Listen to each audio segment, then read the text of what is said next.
الإمام أحمد رحمه الله دخل عليه بعض الفقهاء لما اشتدت الفتنة وأرادوا منه أن يحمل الناس على الخروج، فقال رحمه الله إلا الدماء، قال إلا الدماء، تنزه رحمه الله تعالى عن أن يخوض بالمسلمين وهو على حق في محنته أن يخوض بهم أمرا يجني عليهم سفك دمائهم. انظر إلى الإمام أحمد رحمه الله تخوفه على الناس من الدماء، وانظر حال بعض الناس في الفتنة التي وقعت بآخرة، وكيف أن الإنسان لا يبالي بكلمته، ما يبالي بكلمته، يتكلم ثم إذا نصح قال لا أخي أنا ليس قصدي هذا، الناس يفهمون شيء وأنا أريد شيء آخر. هذا غلط، أن تخاطب الناس على قدر عقولهم، هذا الذي أمرك الله عز وجل. أما أن تخاطب الناس خطابا عاما يفهمون منه شيئا ثم تقول لا أنا ما قصدي هذا من التلاعب بدين الله، ولا تبرأ ذمتك. وسيأتي أناس يوم القيامة وقد حملوا كثيرا من دماء المسلمين، فينظر الإنسان ماذا يلقى ربه. ذلك تجد العالم بالله إذا وقعت الفتن لزم بيته وأقل كلامه، والجاهل وإن سماه الناس عالم تجده يتسارع إلى الفتن ويتكلم فيها ويخرج بيانا حتى يقول الناس هذا عالم إيش؟ شو يقولون الناس؟ صادق، يقولون عالم صادق، هذا عالم يخاف الله، هذا عالم لا يبالي في الله لومة لائم، هذا عالم يقول الحق. وما أدراكم عنه. ربما هو يريد الظهور، ربما يريد الشهرة، ربما يريد شيء من حطام الدنيا، ثم ما أدراكم أنه عالم حق، قد يقول الباطل. فمجرد أن يتكلم الإنسان ضد ولي الأمر أو غيره يسميه الناس عالم حق، هذا ليس بصحيح. الحق لا يكون حقا إلا بالحق، الحق لا يكون حقا إلا بالحق، أما بغير الحق لا يكون حقا.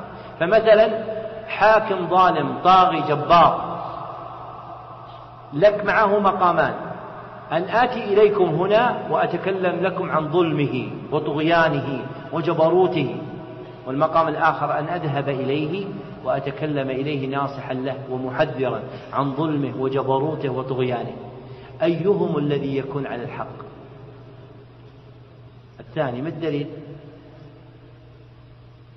شو الدليل؟ ما في فائدة، هذا كلام من كيسك. نبي تعطينا آية أو حديث. ممكن آخر يقول لك لا يا أخي هذا مفيد.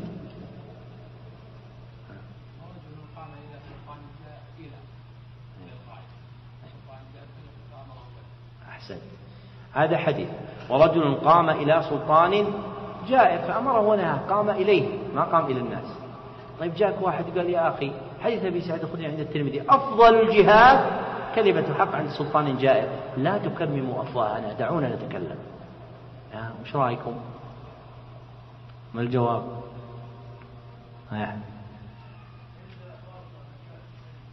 أحسن، الحديث هذا نفس الحجة.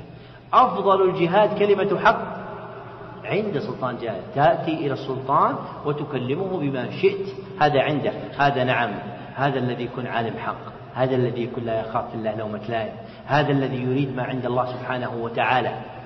أما الذي يكلم الناس بشيء ثم إذا جاء إلى السلطان لحن في القول وتكلم بشيء آخر، فكما في صحيح البخاري أنهم كانوا يعدونه على زمن النبي صلى الله عليه وسلم نفاقا. هذا واقع من الناس، تجده يقول للجماهير شيء ويقول للحكام شيئا آخر، وهذا من أحوال النفاق. لكن الصادق هو الذي يقول الحق للحاكم والمحكوم، للصغير والكبير، وفق الشرع، ليس وفق ما يريد الناس أو ما يريده الخلق أو ما يريده هواه، لا، وإنما وفق حكم الشرع.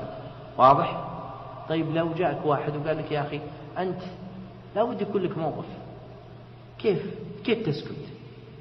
لا بد يكون لك موقف، كيف تجاوب عليه؟ جاز. إيش؟ السكوت جواب. شو الدليل؟ قالوا الأعمش هذا مختلف في احتجاج بالصحابة، قال الصحابة كيف غيرهم.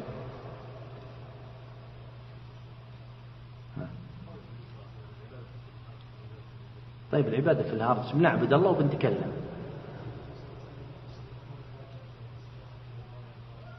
ما يخالف هذا الصبر، لازم يكون لك موقف يكون لك اصبر.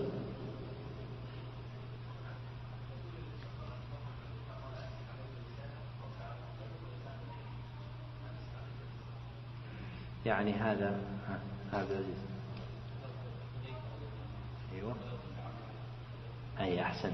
ما في الصحيح في حديث حذيفة الذي تقدم عندنا في فضل الإسلام: ولو أن تعض بأصل شجرة، جذع شجرة. اللي يعض بأصل شجرة بأسنانه يقدر يتكلم؟ ما يقدر يتكلم. فالنبي صلى الله عليه وسلم أمره أن يعتزل، فإن لم يكن لهم إمام ولا جماعة فاعتزل تلك الفرق. ولو أن تعض، يعني حتى لو لا يصح اعتزالك ولا تقدر على ذلك إلا بأن تعض على أصل شجرة، يعني تأخذه بأسنانك وتشد عليه حتى تلقى الله عز وجل. هذا هو المأمور به شرعا، هذا أمر النبي صلى الله عليه وسلم. فأمر النبي صلى الله عليه وسلم هو أنفع للخلق من آراء الخلق. آراء الخلق ونظرياتهم ومقالاتهم لا تعدل شيئا عند قول النبي صلى الله عليه وسلم. وهذا الذي أمرنا بهذا صلى الله عليه وسلم هو أرحم بنا من أنفسنا، وهو أعلم بما ينفعنا من علمنا نحن بأنفسنا، فإنه صلى الله عليه وسلم كان يتكلم بوحي. لذلك من أجرى السنة على نفسه جعل الله عز وجل له حجة ونورا، ومن لم يجر السنة على نفسه وتبع هواه وقع في البدع والضلالات. ولذلك ما يتحير فيه الخلق: نورك وضياؤك بمفزعك الكتاب والسنة. هذا نورك وضياءك بمفزعك كتاب السنة عن طريق العالمين بها.